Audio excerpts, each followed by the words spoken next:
All right. Yeah, okay, I'm recording now. Thank you. So I see, yeah, and I think I've met both of you before in person, haven't I? I don't know if I met you in person a long time ago when we did that, uh, all the community college libraries at that retreat center by the Puget Sound, Oh, yeah, the yeah. grant thing, whatever it was called. The acronym that escapes me. Yeah, and I visited, yeah, Victoria, we met in person, right? When I was at Pierce, I visited the libraries there. But anyways, And before we get off the topic, I want to really wish you the best in whatever you do next. And thank you for all your help for us and for everybody. We really appreciate you. you bet. Yeah, it's been fun working with you guys. I'm gonna miss it. Have you guys been in touch with Leslie at all? Little Yeah, bit. a little bit here and there. Mhm. She's probably been, I imagine. I think she took on a pretty big job. She's probably been pretty busy, I imagine. Yeah, I think she sounded kind of happy that it was more focused job than It's than more, yeah. it's more busy but focused instead of busy and spread out. Yeah. Yeah. And I saw your reply today to the list of 29 things. And that's kind of sort of what we're trying to do right now is I'm doing like much more of the electronic resources management piece and splitting out collection development. But my knowledge of Alma is like very, very surface level. So Victoria and Bobby are real content experts in the details of that. I said to my partner used to be a computer programmer, and I said, I feel like, your managers that knew enough to get by, but not know how to do everything inside and, be the deflect all of the other stuff that comes everybody's way.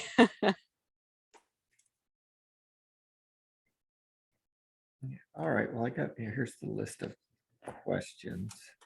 I'll just paste them in chat just for the recording.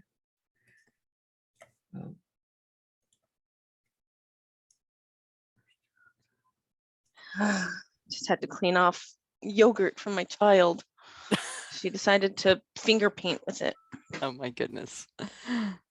Yeah, so first one is about expiration dates, right? Yeah. Yeah. So that's fairly simple. I don't think it'll be too difficult to follow. Let me get your Alma up here and then I'll share my screen. And the TLDR on that is that the nightly patron load takes care of those dates. So there's really not any action you need to take other than stay in touch with Carlos or who's ever managing that code base in case you need to tweak how those are being set. And I'll explain more what I mean in a second. I'm going to share my Alma screen here. And like if we just look at, let's look at Lori's. Oh, no C. Close though.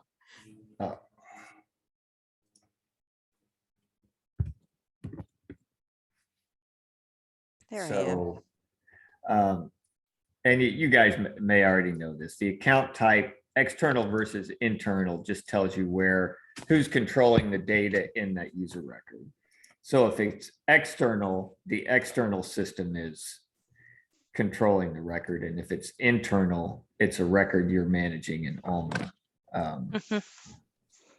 Like for a community user or staff users that you create that you just want to have more control over. But looking at this is external. So that means it comes from the patron load. And one of Bobby's questions, I think yesterday was, yeah, it's not on the list, but just deleting notes. And well, it's not any notes. We can't delete his notes. Yeah. But and then somehow, yeah. then somehow yesterday they were all deleted. Yeah, I think the notes that you probably couldn't delete were notes that were created by the old SMS user record load. So the notes can be created externally from the patron load, or you can also add notes internally. So if I add a note, like if I just add a note to Lori's account here. And that's how all the notes had been added. Yeah, but if not all the notes, because if there were a couple notes that the old patron load job used to create, and they would look like this. I'm just going to add this one as external. And if you look at this note now, it's external data is checked. So that means that note was created by the external patron load. Or I did it on purpose and I want that note to be managed by the patron load. So you can't delete that note because it's external. And that note would have to be deleted by the patron load. So the patron load would be adding a note called whatever the note name is, address, and it would overwrite that or something. But the current patron loads don't create any notes. So that's not really that was kind of a legacy symptom. And what I'll do, I'm going to toggle the account type so I can get rid of that note now, because now I can't delete it because it's external. But I think if I convert this Lori's record to internal for a second, and that just means, okay, it's now this record would not get overlaid by the load job, because the nightly load job can only update external records. It can't manage internal records. So, but if I switch that to internal for a second and edit it, I think I'll have full control of the notes. We'll see. Yeah. So now I can delete that note. Save it. So that note is no longer there. And then I want to toggle that account type back to external.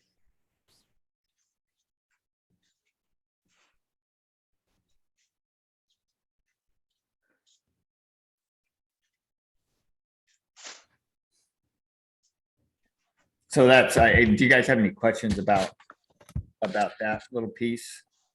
That really wasn't on the list, but since it was a question that Bobby had. Yeah, I don't think at the moment. Yeah. Okay, so now we're back to just, an external record that gets loaded from PeopleSoft, and all this data gets updated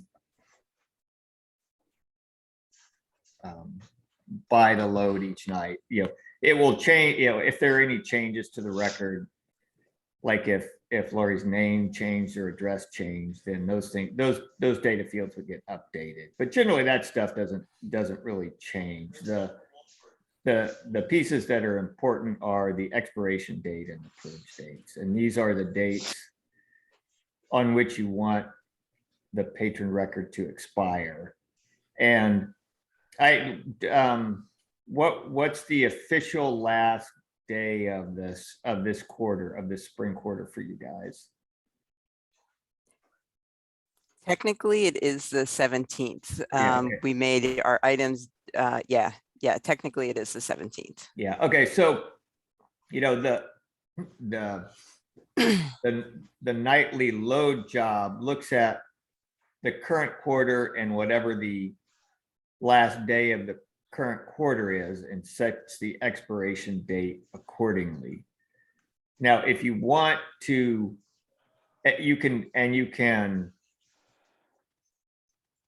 work with Carlos or IT on offsets of that expiration date. If you want it, like if you want the expiration date to actually be end of quarter plus 7 days, or end of quarter minus 7 days. However, you can, it's easy enough to do in the script to set an offset, so that gets set relative to the current date. It looks like currently the job sets the expiration date to the official last day of the quarter based on the date we're seeing here.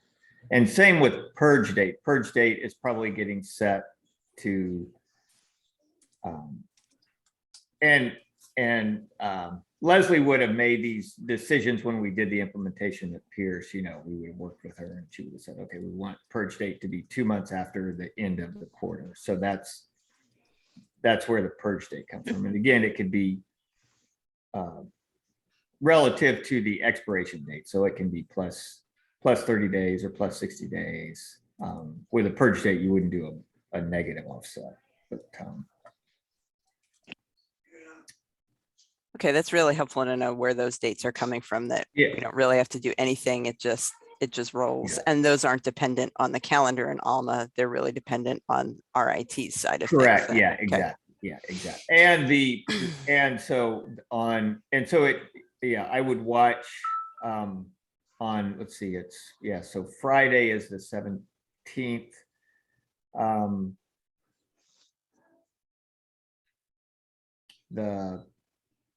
You can look on Monday to make sure your expiration date gets pushed out to and actually since you guys are employees, the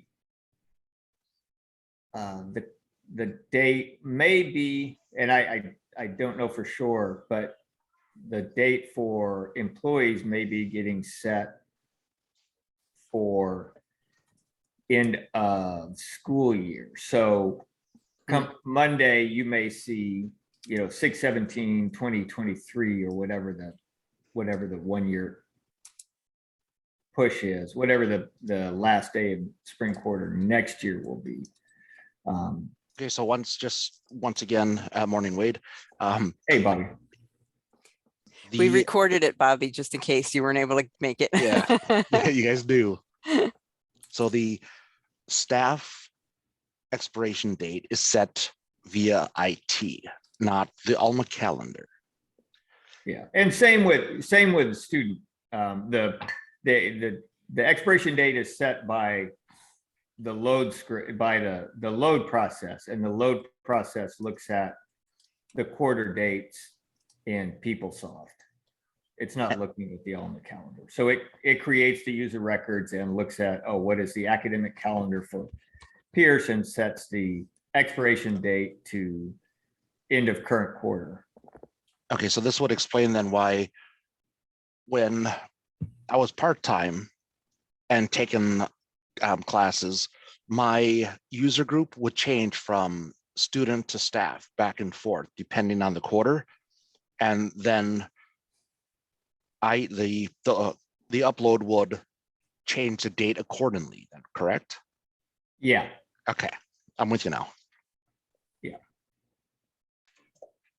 And do you guys know what the purge date is used for?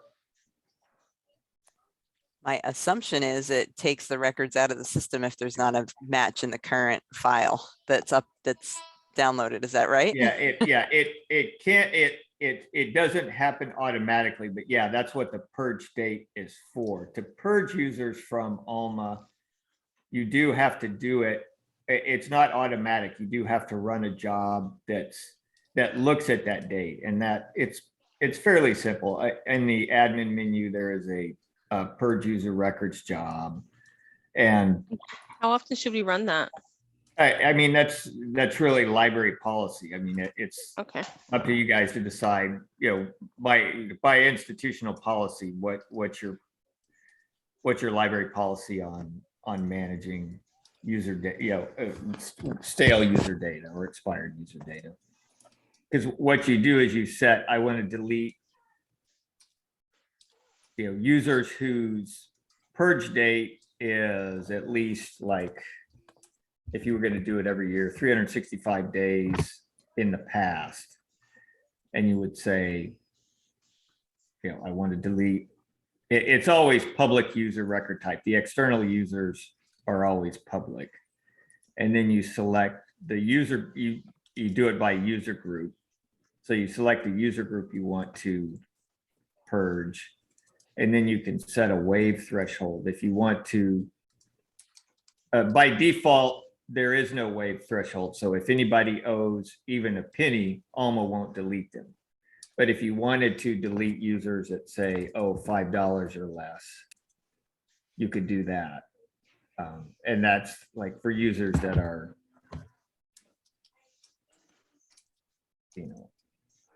years old that haven't been purged because they still owe some insignificant amount and you just want to get rid of their data, you can do that. So by not putting anything in that field there, anybody that has a penny on their account will not be purged, correct? Correct, yeah. And if they have any, also, if they have any outstanding loans, they still have something checked out, or they have something on their records that lost, it won't delete them. Gotcha. So basically, it's only going to delete users with clean records, and you can't really until those transactions are cleared out of Alma. There's no way in this job to say delete users that still have things checked out or things attached to their account. So it's in general the purge job is pretty safe because it's not going to get rid of users that still have stuff. Still have transactions open with the library. And then again, you do it by user group. So you only do the one caution with the purge job is you generally, there are going to be some special use accounts in Alma that you might have for ILL use or for community users or something. So you want to be aware, like if you're going to purge users in the staff group, are there any of those kinds of accounts in the staff, assigned to the staff user group? And the reason why you wouldn't want, some of those, like if you have, some of those records you may not use, but you may want to keep, like for ILL partners or something. If you're if you use user records for ILL partners in Alma. But yeah, that's what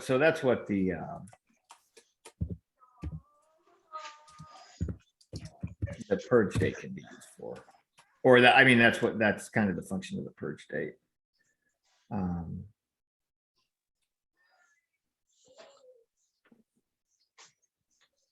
And just to revisit that briefly, some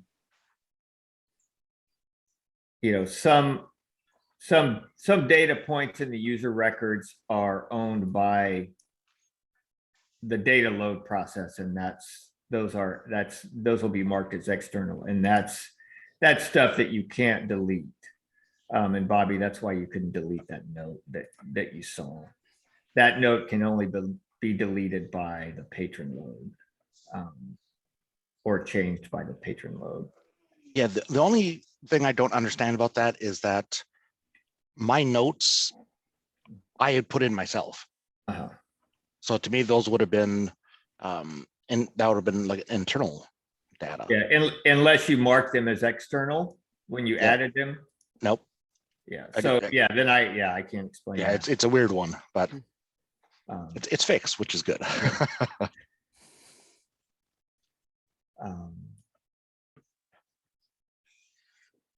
Yeah, and so if you ever have questions about what data you see in the patron records, if it's external, it's coming from PeopleSoft, so that's the source of any of this stuff. So if you needed to troubleshoot, why is the address showing up like that? It's nothing that you've got to look to the data load process to see what's going on there. So I know we've had cases where fields haven't come through from CTC link. Does that help with any of that, Bobby or Victoria, from stuff that we've seen like that? Yeah, knowing where it comes from, I think we now know where to go to. Okay. So some of the stuff didn't come across. We know it coming from PeopleSoft. We know it's a Carlos issue and not just a. I separate Carlos and IT in my head, so I know who to go to and not the general IT. Okay, great. Yeah, and you guys probably have some kind of access to PeopleSoft and user records in PeopleSoft, right? Yeah, it Not kind of, everybody does. it varies by person.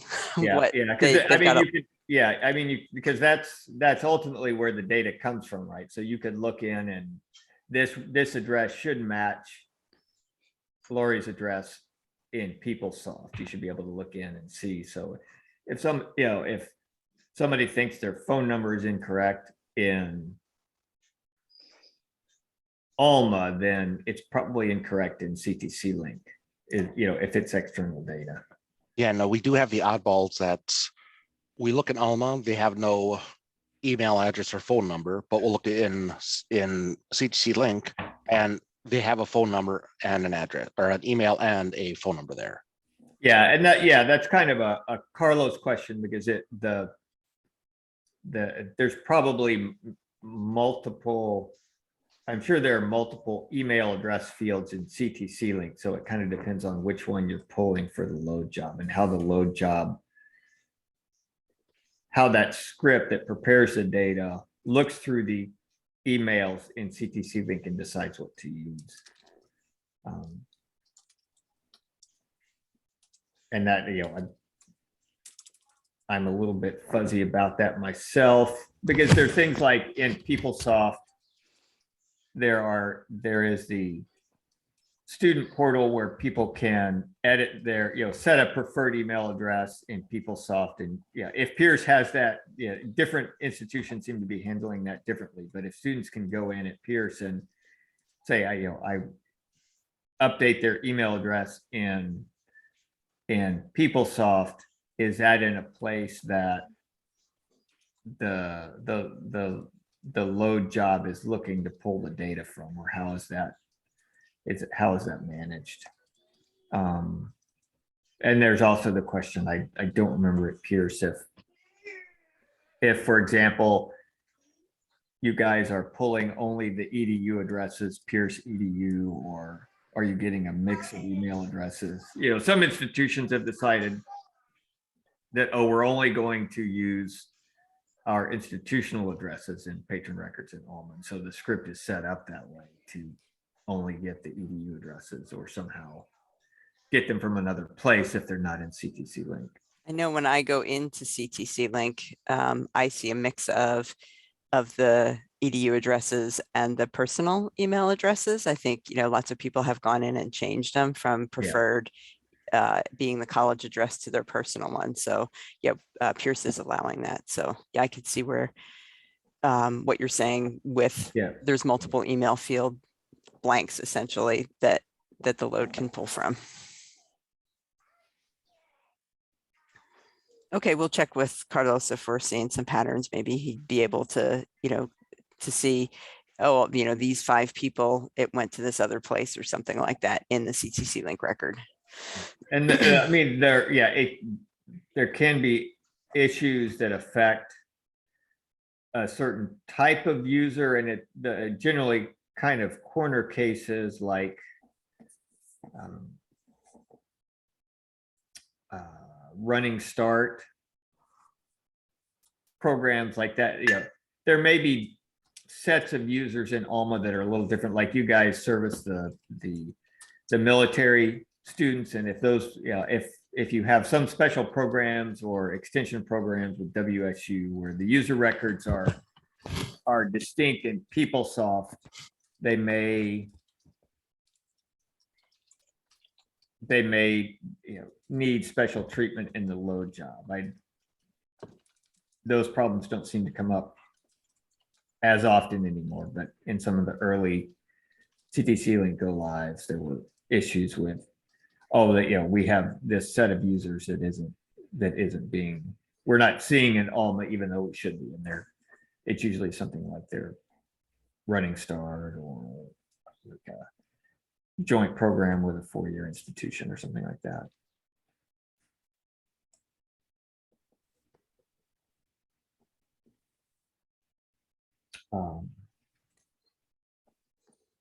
So maybe we'll keep collecting a list, Bobby, like we were doing before, and to see if there's any patterns that we can see before we send them on. Does that seem like a good thing to do? Oh, yeah. Okay. And Carlos, He's all about lists. And yeah, and Carlos seems pretty easy to work with. Yeah, I don't know Yeah. if he's physically accessible, if you guys have ever sat down with him, but No, but we would like to. I don't, what can, are you guys on different campuses? You three? I'm now at both. I'm kind of, I do one day at Fort Steilacoom, one day at Puyallup right now. Yeah, and I think Carlos does a lot from home. Yeah, and I'm like Lori, I'm one day at Fort Silicon though, and the rest of my time over here at Puyallup. Yeah, I think early in my, when I first started the job, I think I had an in-person meeting with Carlos and Leslie once upon a time. Cause I can can picture what he looks like, so I must have met him. Yeah, and Carlos is a very busy guy, so we try to spend our chips wisely about how often we ask questions. Yeah, yeah, they're yeah. the world's understaffed right now, so Yeah, exactly. Yeah. I mean, it was in the before times that I met with him. The before times. In the good old days of 2016. Oh, you guys want to talk about the calendar?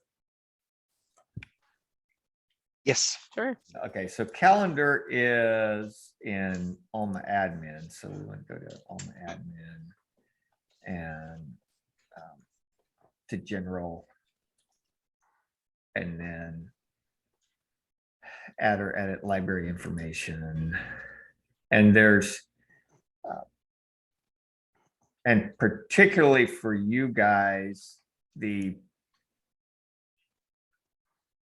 location that you're looking at is important because your campuses are distinct enough that you may have different calendars for the two libraries.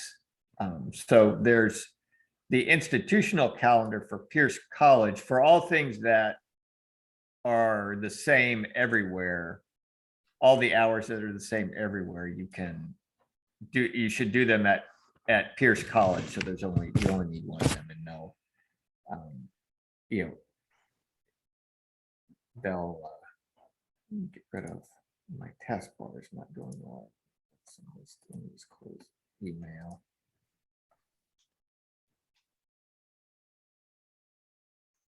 Spotify. Close OneNote.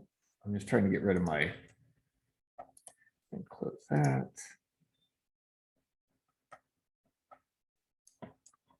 There we go.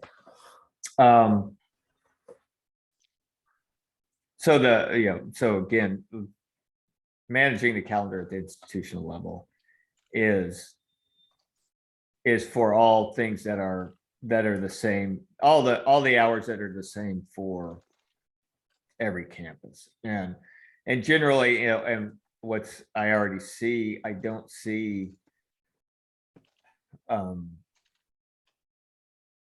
so maybe we'll start at the bottom first.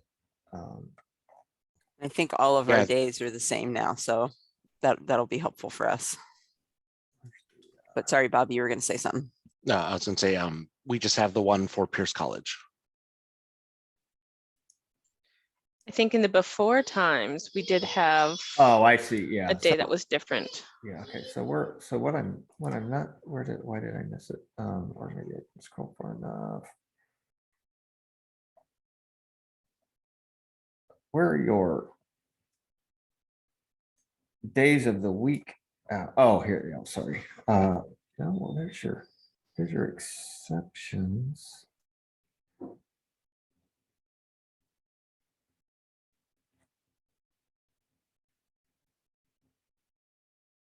What am I missing here?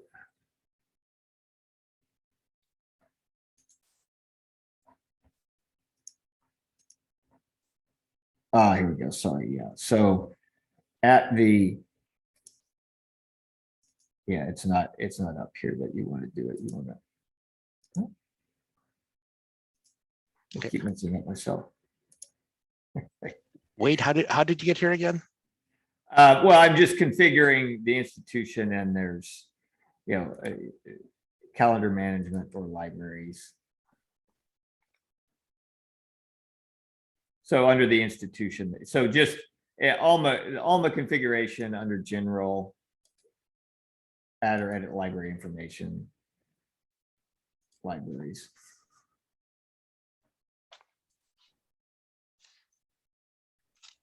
So this calendar applies universally, and these calendars apply to the libraries. And you do have to the opening hours. That's what I didn't see an institutional calendar, and that's what I was forgetting. So the standard opening hours have to be defined at the library level. So because basically circulation policies apply at the library level, right? Now you check things out at a cert desk associated with the library rather than with the institution. So that's why standard opening hours are always defined at the library level. So unless there are exceptions defined, the standard opening hours by day of the week apply for this calendar period. So through next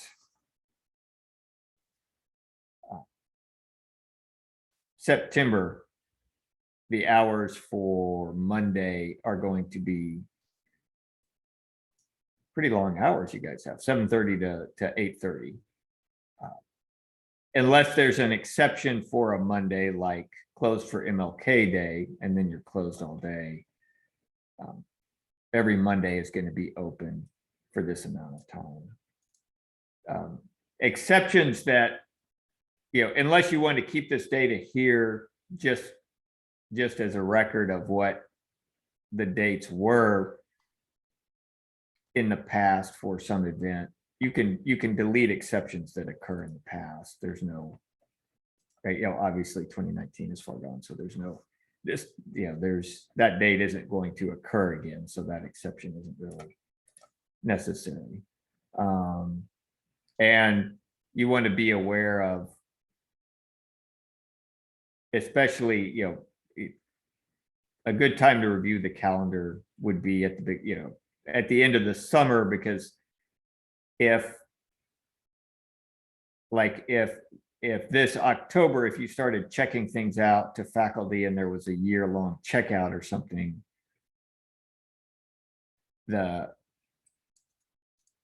this date, if the circulation period assigned to a user extends past this valid date, that will, the due date might look funny to you because it will get cut off to when the library is closed.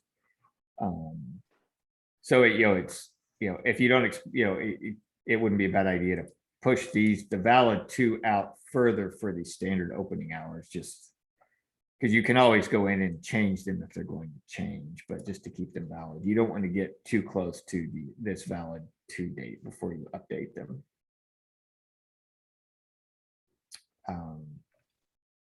And then the exceptions are generally going to be holidays where the library is closed. And let's see, you guys have, looks like you've got some, so you can start populating the exceptions for the latter half of this year, it looks like. And it's just pretty standard stuff. These will typically, for holidays will be exceptions. We'll talk about it in a second. And then, so, and if the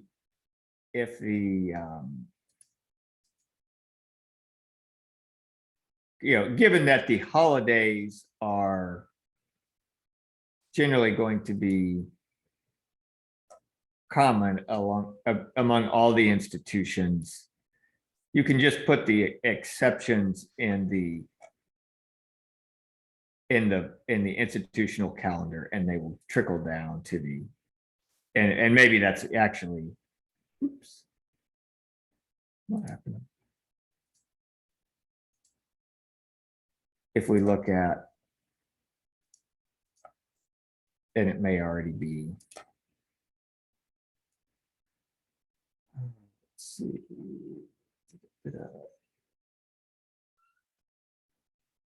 Oh yeah, yeah, and these all are, sorry, these are defined at the institution level, so that's good. You can see that the inherited column is checked, meaning that this library is inheriting these dates from the institution. So you got, yeah, so just add the events and the exceptions at the institution level if it's the same for everyone. And so the events can be used to, I'm looking to see if you have any current events. Yeah, end of year. Yeah, so your end of year is also being inherited. So if we go back to the calendar for the institution, the end of year you'll want to change on Monday, because this is probably, this date can be used in fulfillment rules. So that's what, if you have circulation rules that are defined as due date being the end of year,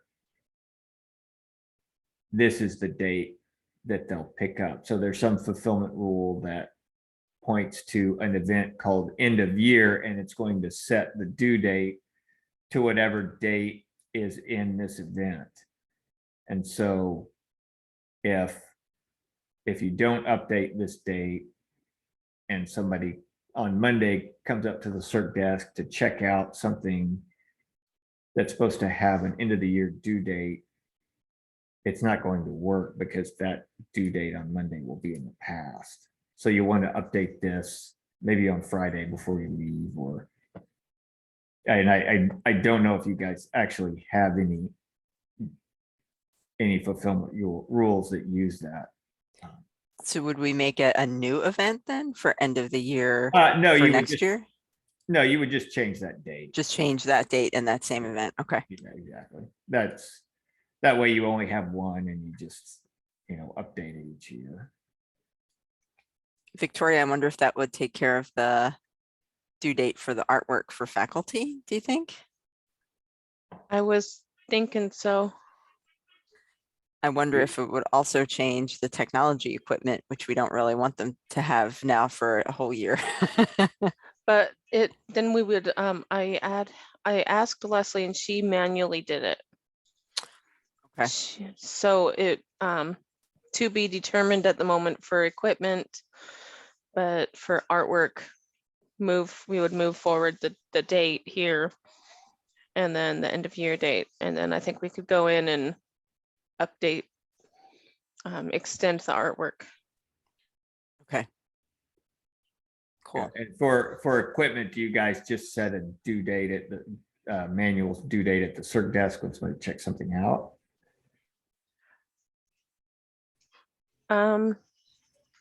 I think so far for staff, we do quarter. Mhm.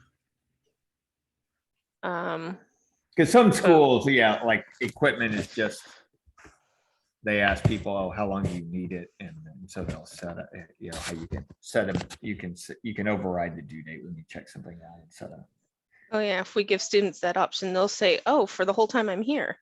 Speaking of library policy, we're working on the leaving the remote work time and trying to figure out what that actually looks like for employee equipment. It's a thing beyond the library too, of figuring all that out. Yeah. Now, Yeah. once we Oh, change, and that's right, Lori. You're the master of laptop circulation. You were the one that did. Was doing Dang, all I that work at Pierce, right? Wasn't love you? that title. Yeah. Yeah. once we change the date, when does it become active? Is it real time or a job overnight? Oh, it's real time. Yeah. Yeah, but, but be aware, changing the dates in the calendar doesn't impact transactions that are already done. So if somebody has something checked out, if you change that end of year date, it's not going to change their due date. So their due date stays whatever it was when they check something out, unless you go in there and edit it.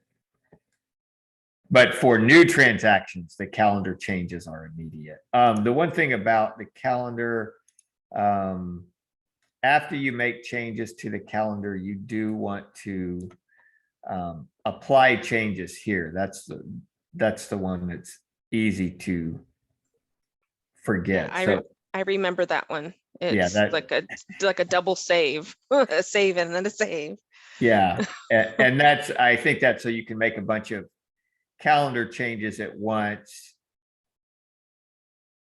and then apply them all at the same time. And that may matter more in like, and that may matter more in the before times when, you're the circuit, if you need to make a bunch of calendar changes, like middle of the day, and if you make a bunch of individual, like if you were going to update all the holidays and you were saving each individually, and checkouts were happening at the desk while you were doing this, then it might affect due date, due dates differently. So you can apply them all of your changes at once. And that's probably why it's designed like that. So after you make changes to individual items or add items, you have to apply all changes. And that takes effect immediately. So it sounds like for our recurring holidays, we're better off just editing the holiday instead of making a new Yeah, I'm not exception, sure if right? you can, I'm not sure if you can edit these or not. No, I guess you can, yeah. So, yeah, you could, exactly. You can just go in, and that would be a good way to do it. Just update it, Veterans Day each year.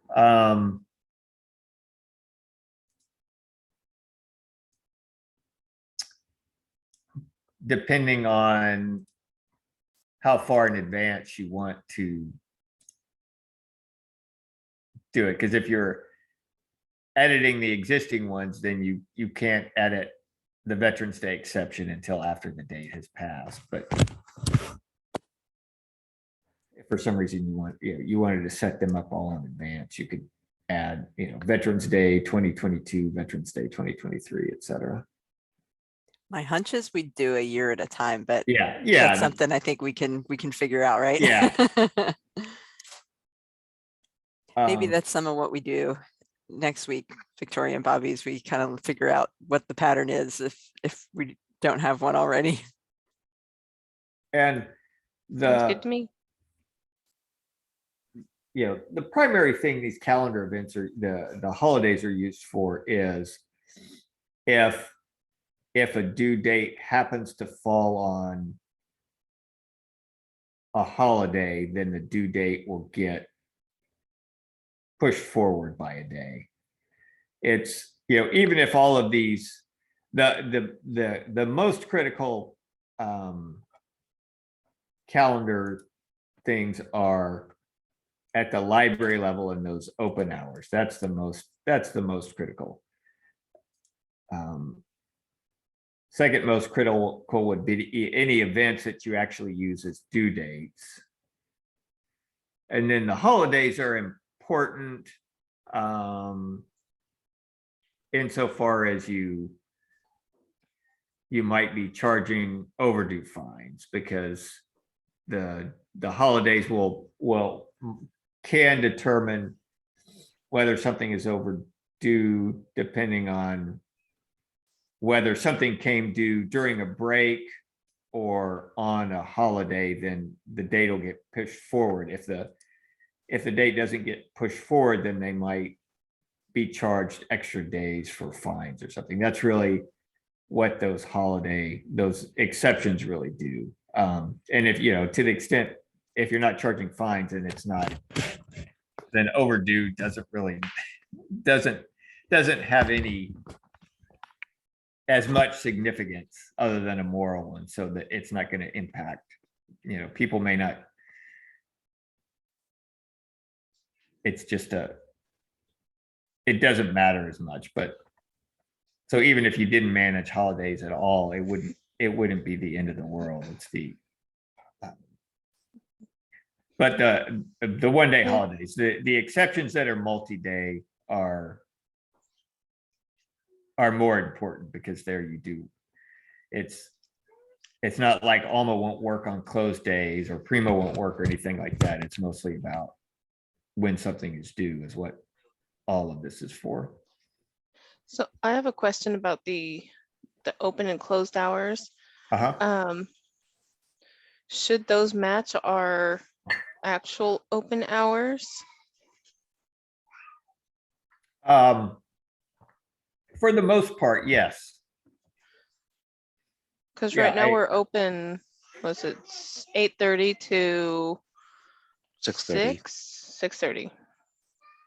Yeah, and they'll change for summer days of the week and things like that. I wonder if Mm. Leslie did it that way just to give us a big cushion. I don't know. Mhm.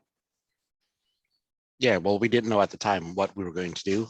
Mhm. So I remember talking to her about it and she said, just like you just said, Lori, she gave us a cushion. Okay.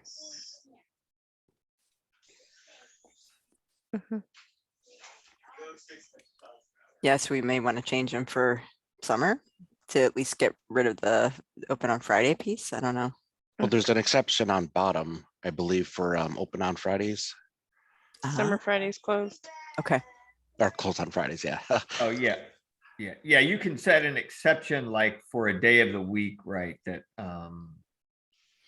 like for some period of time for like summer, whatever the summer dates are, Monday is closed. And did you guys see one? Oh, yeah, here's one. Summer Friday's closed. Yeah. It's already- Okay. So from July to September, library's closed on Fridays.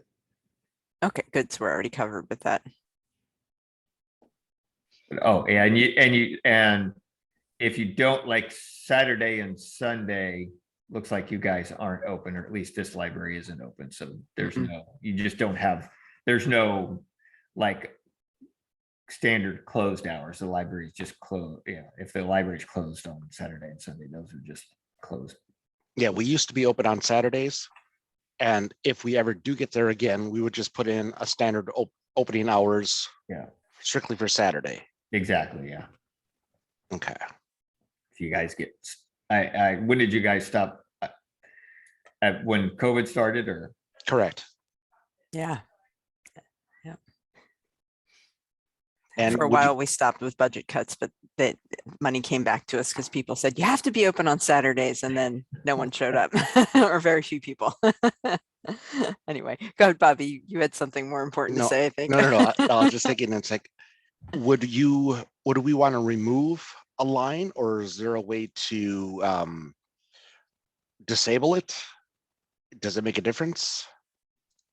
Well, for exceptions that have already occurred, you can either update these dates, Leo, as Laurie suggested, for the upcoming Veterans Day, or delete it. And for standard opening hours for days of the week, you can add ranged exceptions that only apply for a specific amount of time.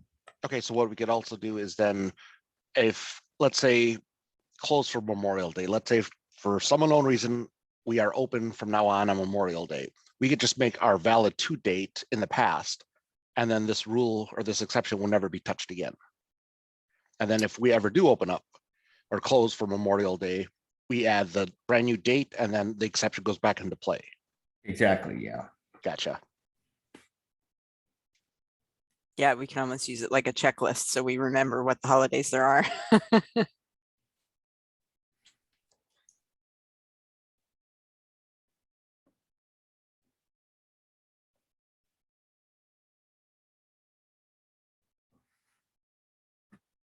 So I think Anything else about calendars?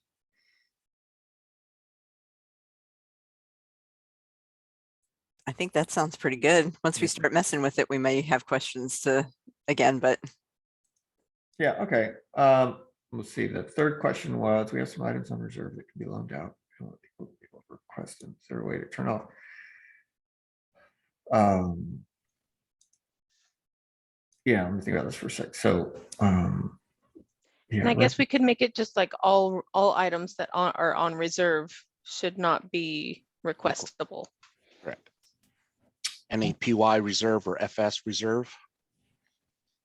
Loanable, not requestable. yeah, I think, can we do that at the, like if we go to,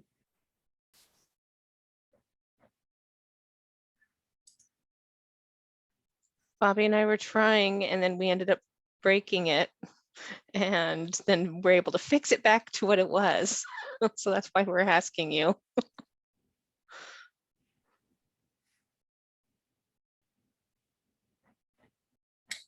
oh, not at the location level.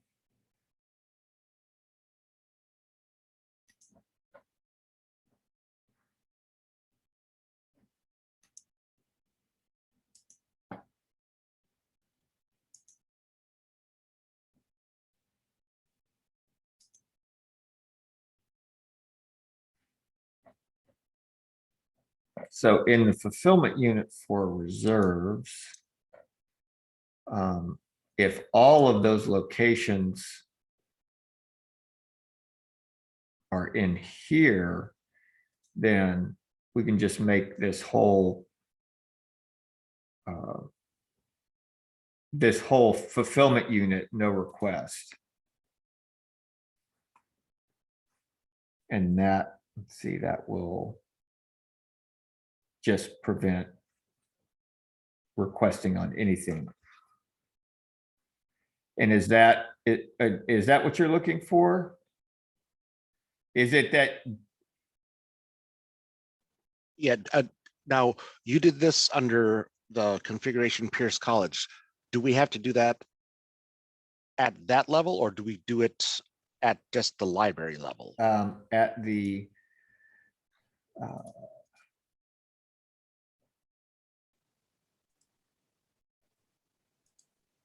so this stuff is just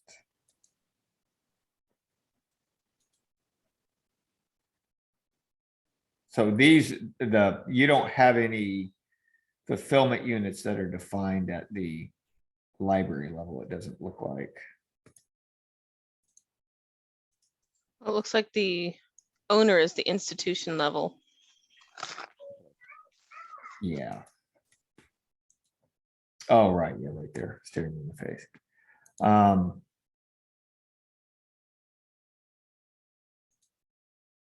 So yeah, you would do it at the just at, you know, since you guys just have this. So again, you know, as long as the locations that you want to block requests for are in the one of the are in this list, the locations that this fulfillment unit applies to, then saying at the fulfillment unit level, no requesting. And this is, let's see, wait, this is on shelf hold policy, excuse me. So that will prevent people from requesting if it's on the shelf.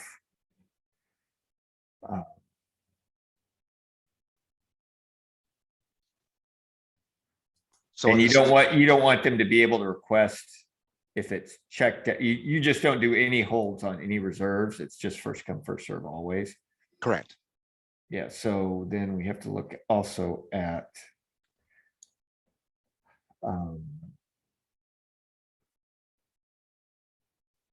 the rules that apply to this fulfillment unit and make sure that the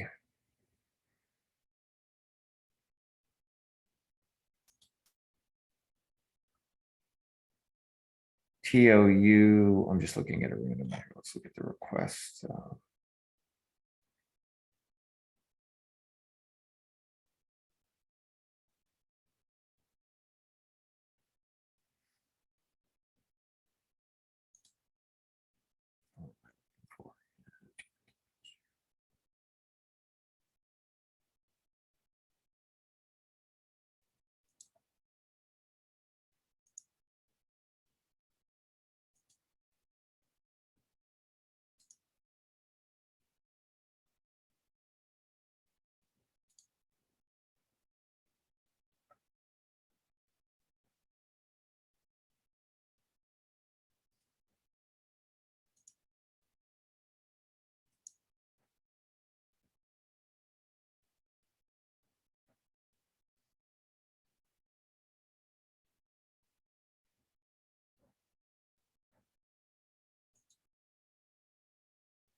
So I'm just looking at the is requestable policy.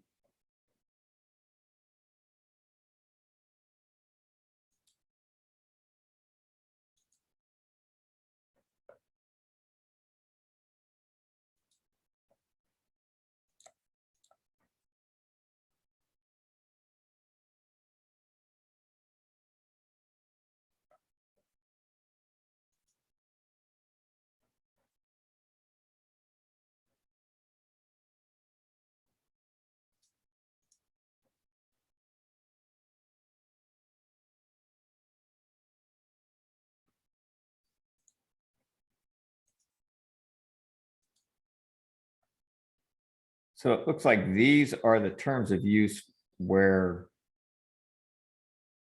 the requestable policy is currently set to yes. So like, if I'm looking at this correctly, so 2-hour staff reserves is requestable, is set to requestable. So is that one where you would want this not to be requestable? 2-hour What? staff reserves? What's even under 2-hour staff reserves? Do we know? Yeah, it may not, it may not be a real thing. May not be used.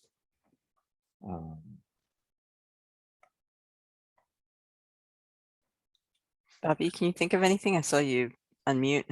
Yeah, no, I was just thinking, okay, so if the 2-hour staff reserve, let's say we do have something there and we want to say we do not want them to be able to request a 2-hour item.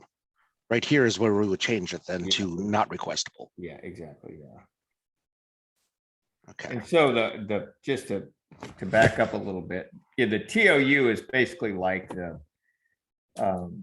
Ex Libris always describes it as the contract between the user and the library as far as a transaction. So if I check, it's like, this is my term of use for an item I borrow for the library. And the way I found the TOUs, and TOUs are generally mapped, are mapped through the fulfillment units. Each fulfillment unit has a set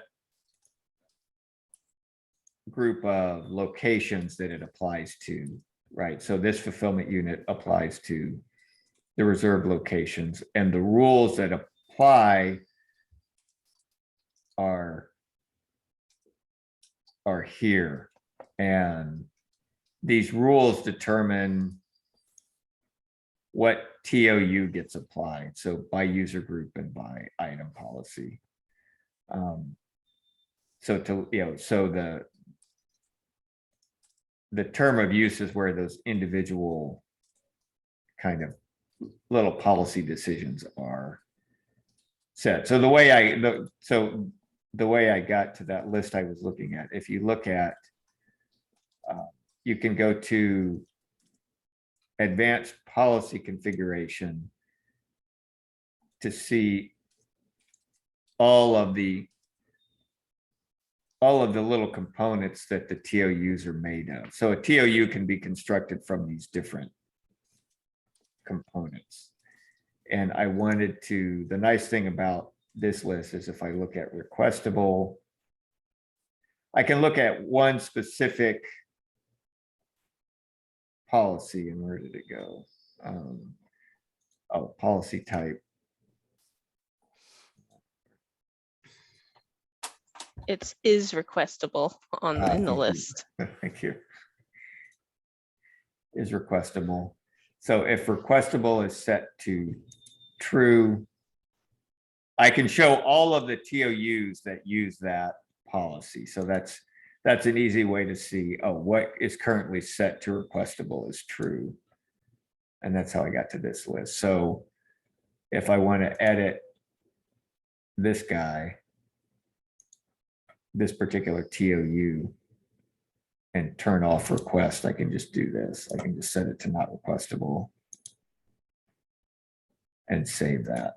And, now whether or not that to see if that actually, so 2-hour staff reserves, it seems like if that were a TOU that were in use, it would be in the reserves fulfillment unit.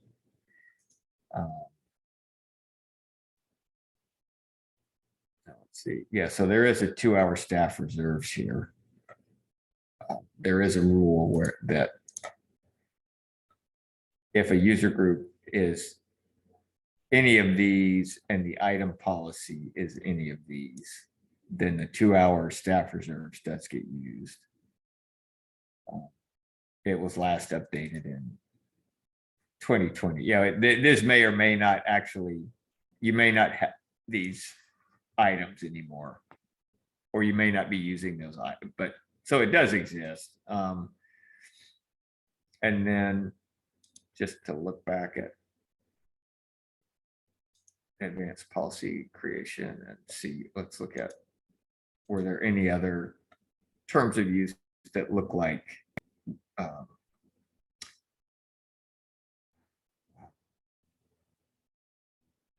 reserve?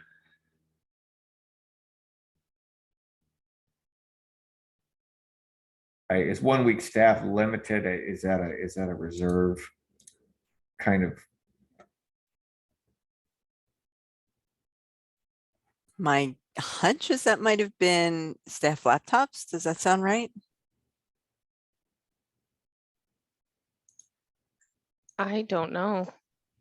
Oh yeah, do you guys have an equipment?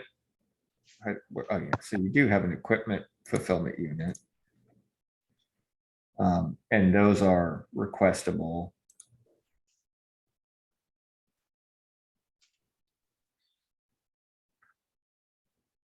One week staff limited one, wasn't that what it was called?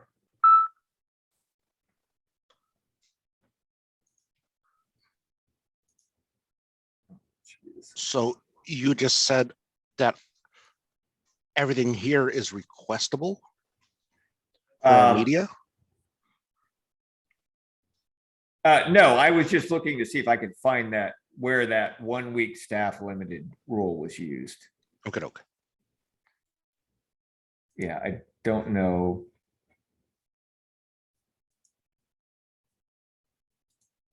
You know, the on shelf in the fulfillment unit, the on shelf request policy determines whether somebody can place a hold on something if it's sitting on the shelf. And if you don't want that, you can set that to no request.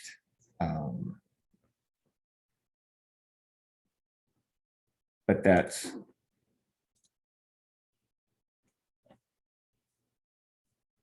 And it's, does equipment even show up in Primo? That's what I'm testing right now. I know that we have not encouraged people to even look for equipment in Primo just because the way we've had the records is kind of not conducive to that with different models and things like that. So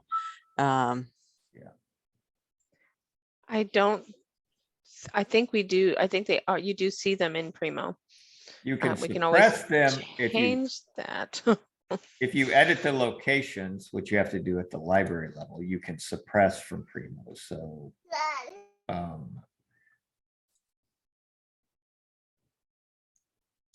whatever location has the laptops, if you edit the location and set to suppress from discovery, you can suppress those so they don't show up. And then the You can also suppress from the bib level too. Yeah, exactly. Yeah. But if you suppress them from discovery, then the hold policies don't really matter because nobody can get to them to place a hold anyways.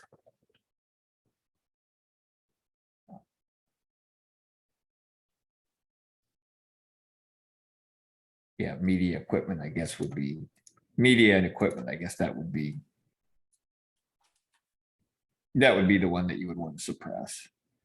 And It's then funny. same for Pierce Puyallup. They're coming up as archival material. And it's interesting. I'm getting records for the quarterly Chromebook and hotspot kit, which we've taken care of. So this might be something that we'll dig into. Just FYI, it says archival. That's the material type in the bib record, like in the fixed fields of the bib record. So that's why it's coming up archival material. The material types in the fixed fields of the mark are pretty limited, so there's not one that's called laptop in the mark standard. Right.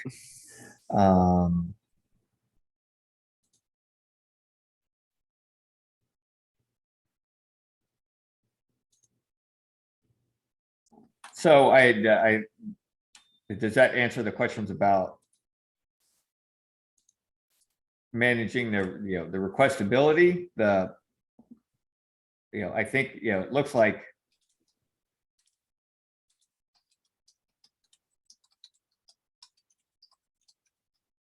other than the one that we just disabled, it didn't look like any of the reserves TOUs had requestable set to yes. If you do run into one, you have to figure out, if you do see one that's requestable, the way that you have to troubleshoot it is see what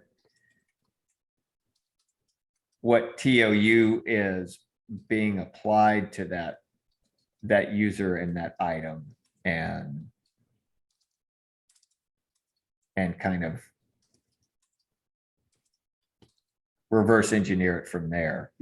Go look at the TOU, see what the requestable is set to, and then edit that TOU accordingly. And it could be, it's, if all of the reserves are set to not requestable now, then if you do see one that's requestable, it's probably related to how the item is cataloged. The item policy or the location is not what you think it is.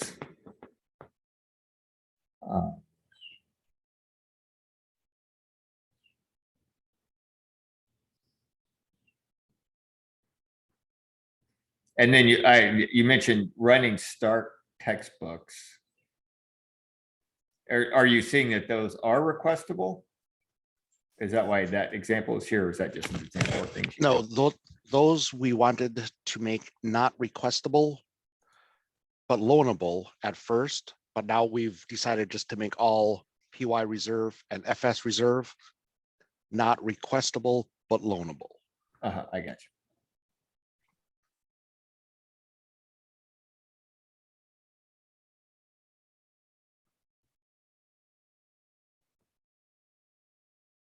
So I think our last question was about creating a new location.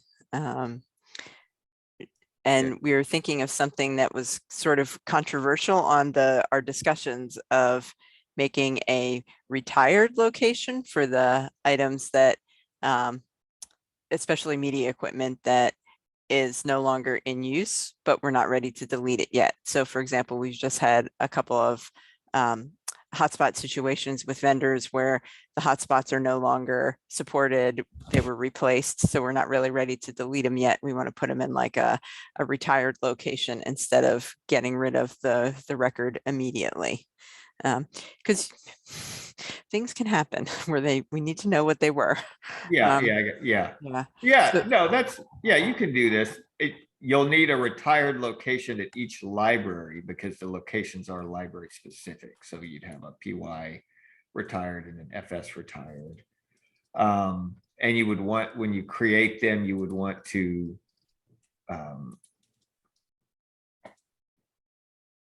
mark that, when you add the location, you would, after you, see, it doesn't look like it's in the initial screen, but after you add it, you'd want to just suppress from discovery, I assume, because you don't want it showing up in Primo. And then as long as that location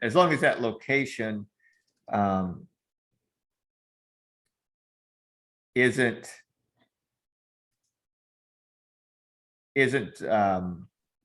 associated with any fulfillment unit, and you can just leave it blank, then no circulation rules are going to apply. So it will just sit there.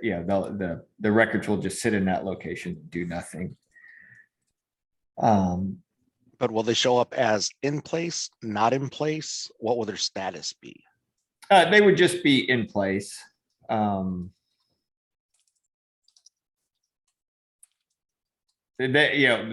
assume the items already exist and you'll just change the location, correct?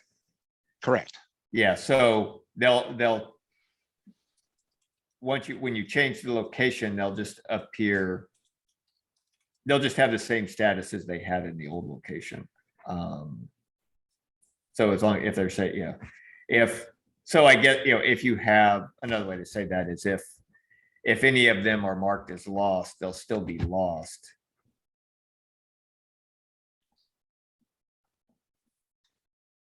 Is there a In the way new to make location. them not in place? Well, I guess you wouldn't need to, because if they were in this other location, any reports you could run, you could just exclude it from that. Because I mean, the items still exist. So they would be in place in that. Well, some of them exist, like the hotspots we permanently deactivated, or the ones that we get back from the student, but we've already sent to Kim to permanently deactivate. We don't have them anymore. But he has the hotspot that if we disconnect it before they permanently deactivated, we can go ahead and get a brand new number. So if we delete the record, then we start from scratch. But if we retire it, seeing how he's using the same device, we can actually bring it back with a different different barcode and different wireless.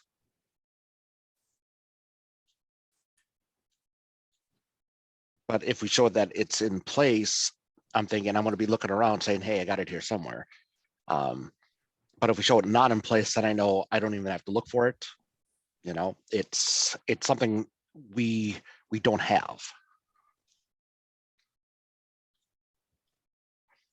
I wonder if we need to go back to our idea of creating an internal user that's called telecom or IT or something like that. And then we could theoretically check it out. It would no longer show in place, but we could have it in the retired location. Would that make any sense, or is that just nonsense? I mean, that would be the way to do it. Yeah, then you would need to add that location to a fulfillment unit so that you could check them out. The other thing is you could have, have that, instead of checking them out, have a different location, like at vendor or wherever those are. I don't know where these hotspots are going that you don't have them, but you still want the record, but you could have a location offsite or something.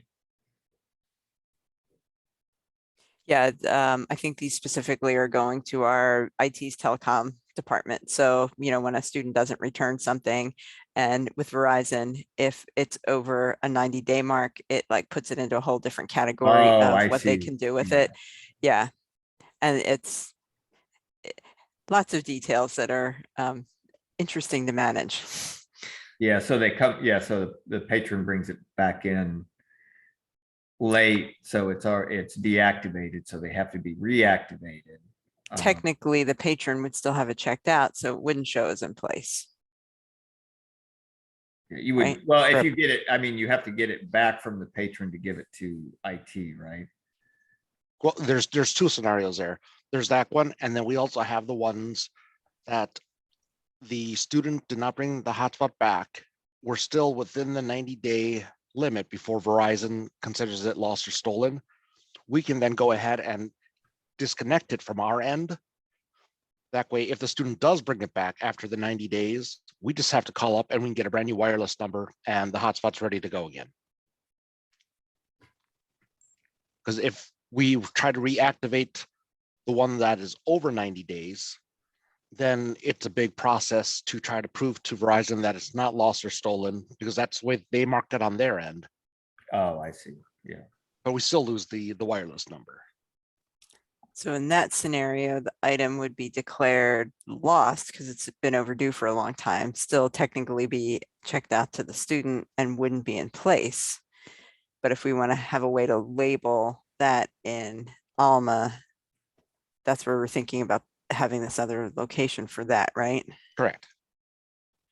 which is different, I think, than the other retired items, which are things that we're 'Cause we just have not ready to delete yet. Yeah, because we have some that were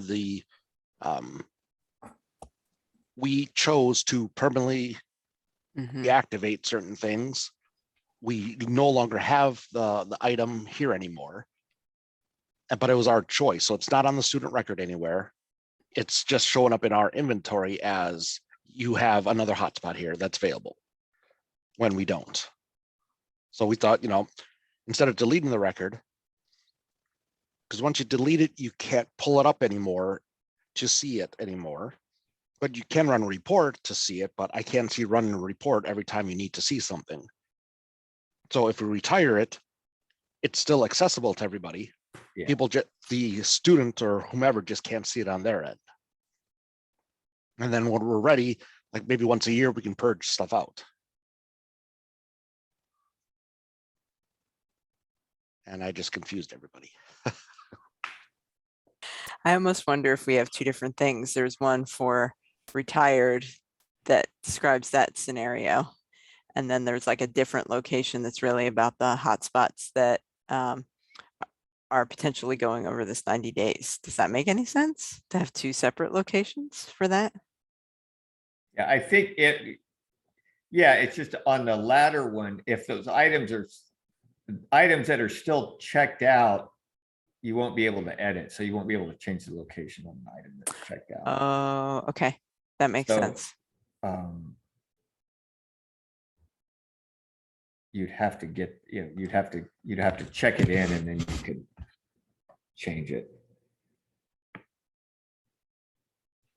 But if we create this retired location, is there anything behind the scenes that we need to be aware of?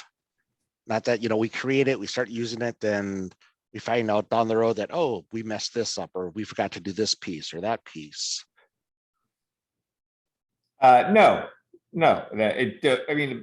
you'll just need one for each library because the locations are library specific. So if you have things being retired at both locations, you would just need a retired location at each. I mean, you may want, and you can always edit the location doesn't know it's retired. It's just a location in Alma. So you can always start using that, edit change it back again or move the items to a different location. There's nothing, there's nothing special about them. It's only if we want to check it out to like a telecom account that we would have to attach a fulfillment unit to it so we can check it out. Exactly. Yeah, exactly. And with this location,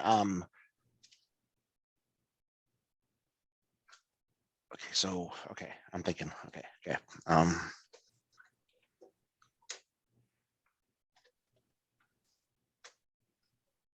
Once in the location, if it ever does come back, we can go ahead and move it from retired back to regular inventory. Yeah, exactly. Update the information. We can still see it. Life is good.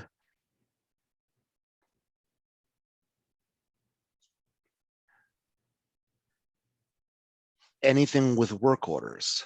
I'm just thinking, just doing a brain dump here. Anything with, could we, would we have to, okay, no, that'd be okay because we don't have to do that piece.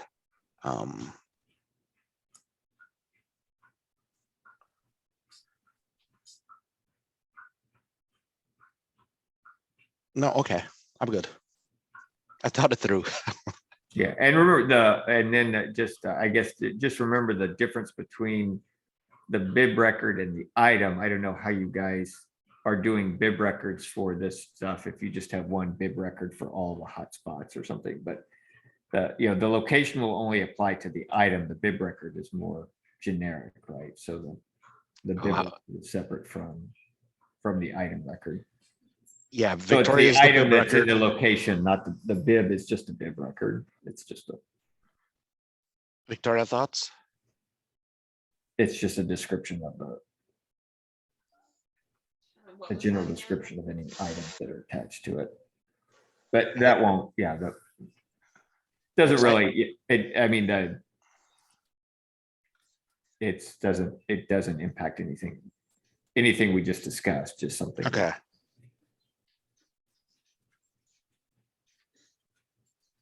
If we add to it, okay. Yeah, no, I think I'm okay now. Now, is it possible to add a status, or are the statuses already set? The statuses are set, like you're talking That's what I about, thought. like, yeah, whether things are checked out or. Correct. Yeah. There's not, yeah. And you guys may already do this, but you can, I just want to.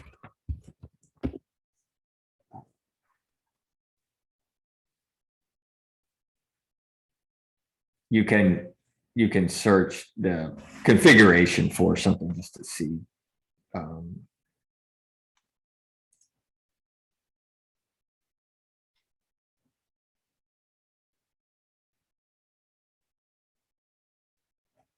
Yeah, I mean, these are the statuses, and you can change the label for them if you want. But not, you don't add new Correct. statuses. Yeah, that's what I had read, but I thought I'd yeah. ask anyway. Yeah, and there's, you mentioned work orders. We've never really used work order stuff. I don't know if you guys have tried to use work orders or not. Well, I'm kind of using that as my safety net right now until we figure out the retired location. Yeah. So if and I mean, in work order types, work orders are kind of an alternative to what you're talking about, but they're none of the schools really use work orders. It's kind of a, work orders are designed so that you can pass something between library staff, and, they might change the, so it goes to different stages, but it's more complex. It's not, I think what you guys are thinking of with locations would be easier to manage. Like, you might use a work order for, repair, and it goes to IT, and then they do something with it. Yeah, that's what I'm using it for. We Yeah. send it out to IT, and then once we get it back, I cancel the work order. Yeah. So the kind of as designed process there would be, they would get it, do something with it. They would edit the work order and send it back to you with the, transit it back to you, and but they're not going to do that. It's not. Yeah, no, it's just my own tracking mechanism. Yeah. Locations would be more intuitive Okay. and generally easier to like facet when you're just trying to find stuff quickly. That's my thinking anyways.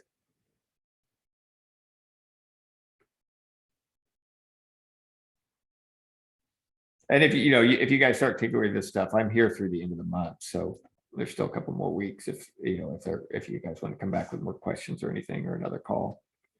Well, I do have one that's not on the list. That's It's kind of petty, but when we print a screen, so let if you jump into like Lori's account.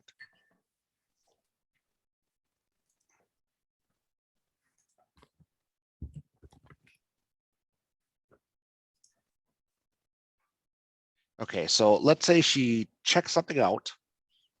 Oh no, we want to do it on the managed user. Okay. You mean the fulfillment account? Correct. Thank you. Oh, like. And then manage user something there, or manage patron users. What is it called? Yeah, managed patron services. I think it's because you don't have a desk right now. Ah. Okay. Yeah. Yeah, my question just is, sometimes for a bunch of us, when we print the screen, the notes show up. And for some of us, when we print the screen, the notes do not show up.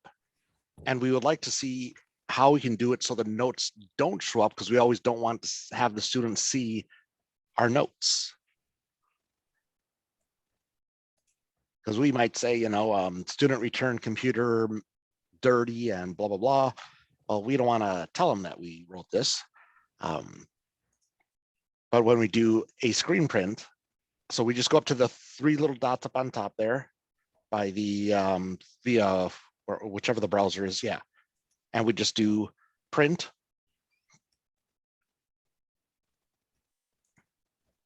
And like I said, some of us, when we do it, the notes will show up still. All other us that print, the notes do not show up. And I've looked and I cannot figure out how to either turn this function on or off, or if it even is an Alma thing, or if it's a Chrome thing, or. I mean, I think once you're in this print dialog box, I think it's Chrome interpreting the web page, or the browser interpreting the web page. So you're saying in some users that user notes is expanded? Is that- Correct, correct. Yeah, that. Now, if you See, use like- just Control P, what does it do?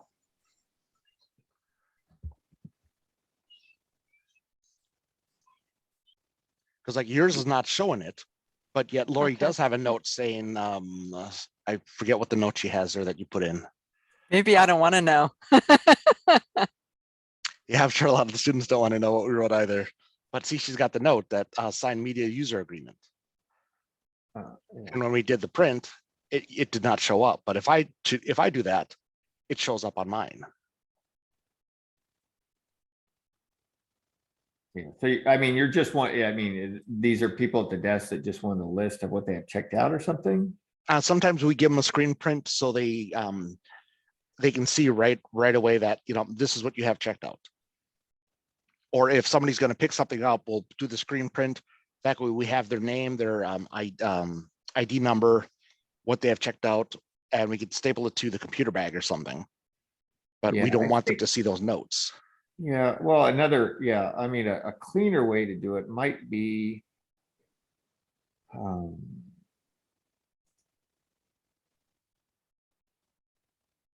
Guess how.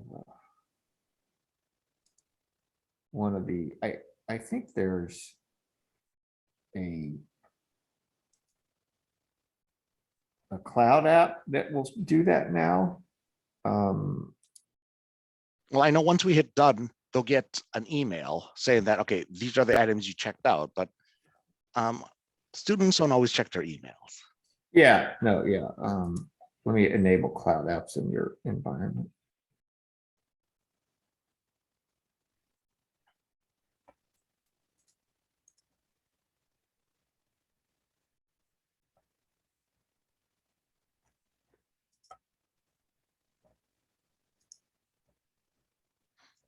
Don't need to log out and log back in.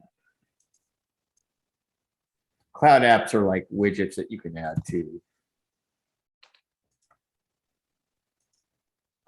Alma. They're kind of a more recent addition to.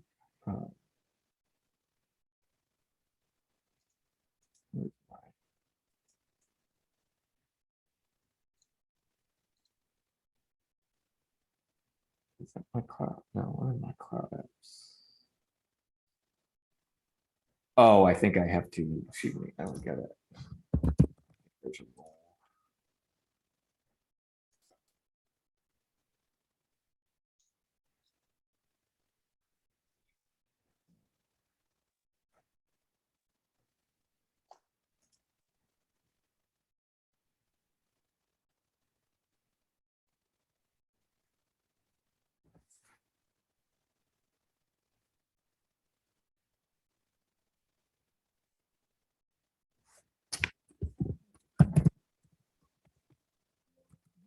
Oops.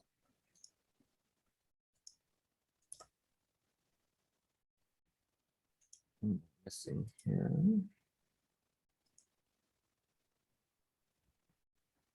Oh, and sometimes, one of the things that might impact that print screen is display density. I forgot about that. I think we have had cases where, under your user in Alma, I can have a smaller font size or a regular font size or a large, and actually let's try with smaller. Let's see if when I do Lori's.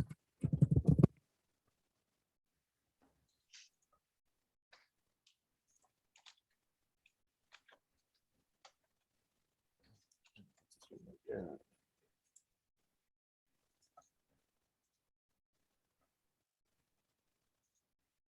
No, I guess not. How about landscape? Nope. Well, never mind. Yeah, it was worth a shot. Yeah, that no, gosh darn it, where are my cloud at? I thought it was a.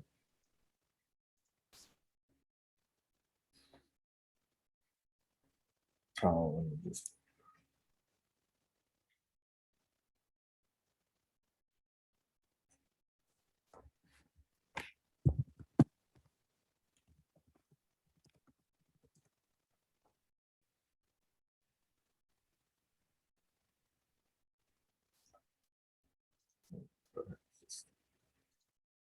The reason I want to get to the cloud apps is.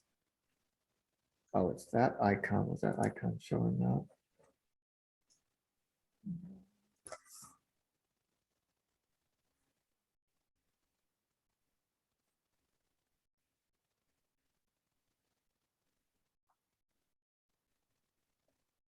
No, let me do it in let's do it in a new browser window. That might.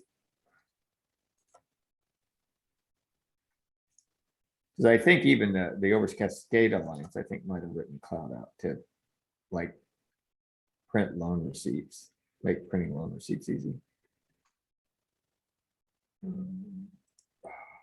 Oh, there it is.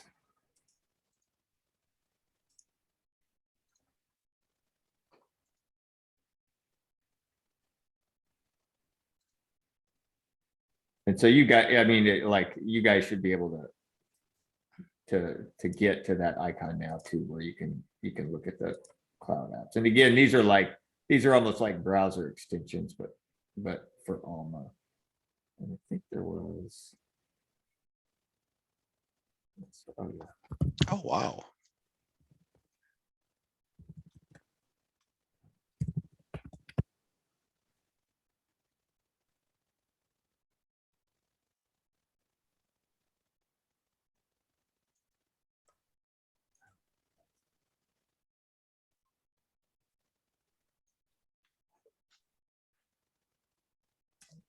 I heard, oh wow, from Bobby. There's a big old rabbit hole for you, Bobby. Yeah, I'm already down it. I was just thinking, a whole new world. When you can't sleep, you got a whole new world to explore. Yeah, there's a lot of things here. Oh, even the statistical categories. That's here too. Stop drooling. Yeah, so this is from the. I'll paste this in chat.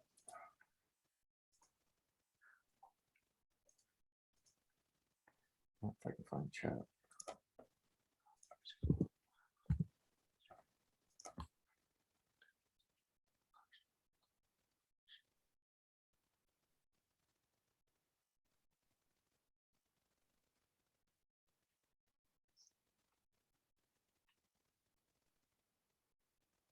It's this.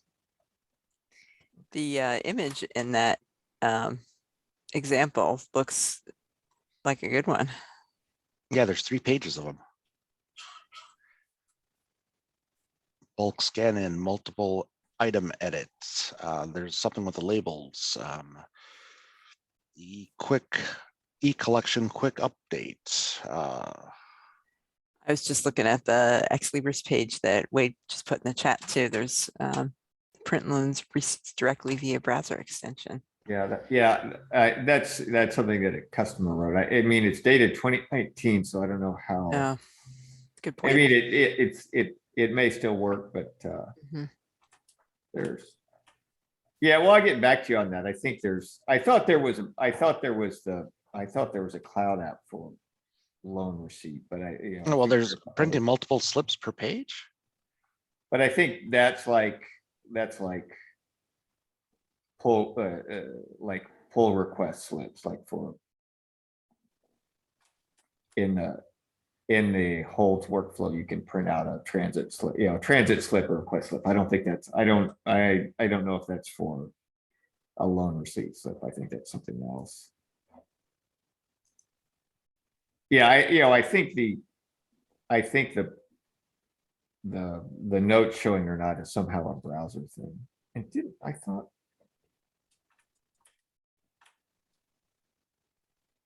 There may be an answer out there somewhere to that, but I don't have it.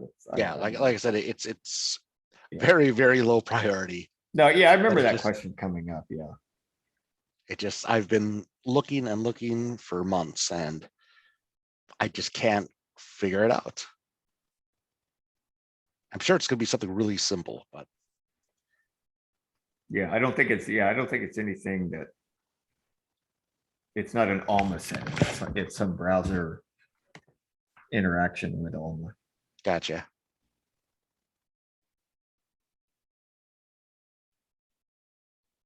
But I think there may be some better alternative to the loan receipt, but I'll have to get back to you on that. Than doing a screen print. Or doing something like copy and paste in the notepad and printing that.